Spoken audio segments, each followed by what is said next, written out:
Sir പറഞ്ഞു മൂന്നാം സ്ഥാനത്താണ് ഇന്ത്യ എന്ന്. നമ്മുടെ ആക്ച്വലി മൂന്നാം സ്ഥാനത്ത് നിന്നും 6ാം സ്ഥാനത്തിലോട്ട് മാറിയത് അറിഞ്ഞിട്ടില്ല എന്ന് തോന്നുന്നു. അതും പറഞ്ഞിട്ട് നമ്മുടെ GDP ആണ് ഈ 6ാം സ്ഥാനത്ത് ഇരിക്കണത്. ഈ GDP എന്ന് പറയുന്നത് ടോട്ടൽ പോപ്പുലേഷന്റെ ഒരു കണക്കാണ്. നേരെ മറിച്ച് ഒരു സാധാരണക്കാരന് കിട്ടുന്നത് വെറും $2000. നമ്മുടെ തൊട്ട് പൊക്കത്തുള്ളവരെ കിട്ടുന്നത് $25,000. അതിന്റെ നല്ലൊരു വ്യത്യാസമുണ്ട്. പോപ്പുലേഷൻ കൊണ്ട് മാത്രമാണ് നമ്മൾ ഈ GDP മുമ്പിലോട്ട് ഇരിക്കുന്നത്. രണ്ടാമത്തെ കാര്യം, ഇപ്പൊ ഞങ്ങള് ഈ ഇൻസ്റ്റാഗ്രാം തുടങ്ങിയിട്ട് 49% പാകിസ്ഥാനികളാണെന്നും പറഞ്ഞ് കുറെ പ്രചരിപ്പിച്ചായിരുന്നു.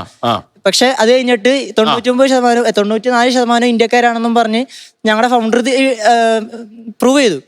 അപ്പൊ ഈ ഒരു കള്ളം ഇവർക്ക് പറയാമെങ്കിൽ നിങ്ങളുടെ ഫൗണ്ടറുമായിട്ട് നിങ്ങൾക്ക് കമ്മ്യൂണിക്കേറ്റ് ചെയ്യാനുള്ള അവസരം ഉണ്ടോ? ഇതുവരെ കിട്ടിയിട്ടില്ല, പക്ഷെ ഞങ്ങൾ ട്രൈ ചെയ്യുന്നുണ്ട്. അല്ല, പറഞ്ഞത് ഞാൻ ആഡ് ചെയ്തത് എവിഡൻസ് ആയിട്ട് നമ്മുടെ ആ പേജിന്റെ അനലിറ്റിക്സ് ഇട്ടതിനകത്ത് ടോപ്പ് 5 കൺട്രീസിൽ പോലും പാകിസ്ഥാനീസോ ബംഗ്ലാദേശീസോ വരുന്നില്ല. പക്ഷെ ഞങ്ങളുടെ പ്രശ്നം, ഇവരിങ്ങനെ ഒരു കള്ളം ഇവിടെ പറയുന്നുണ്ടെങ്കിൽ ഇവർ എത്രത്തോളം കള്ളം പറയുന്നുണ്ടാവും, എത്രത്തോളം ജനങ്ങളെ പറ്റിക്കുന്നുണ്ടാവും. രണ്ടാമത്തെ ചോദ്യം.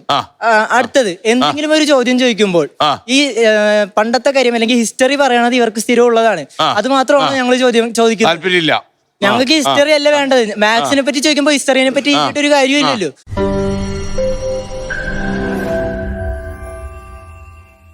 ലോകത്തെവിടെയായാലും ഏത് സമയത്തും 24 വാർത്തകളും ഓഗ്മെന്റഡ് റിയാലിറ്റി പാക്കേജുകളും എക്സ്പ്ലെയിനറുകളും വിശദമായി കാണാൻ ഞങ്ങളുടെ യൂട്യൂബ് ചാനൽ നിങ്ങൾക്ക് സബ്സ്ക്രൈബ് ചെയ്യാം.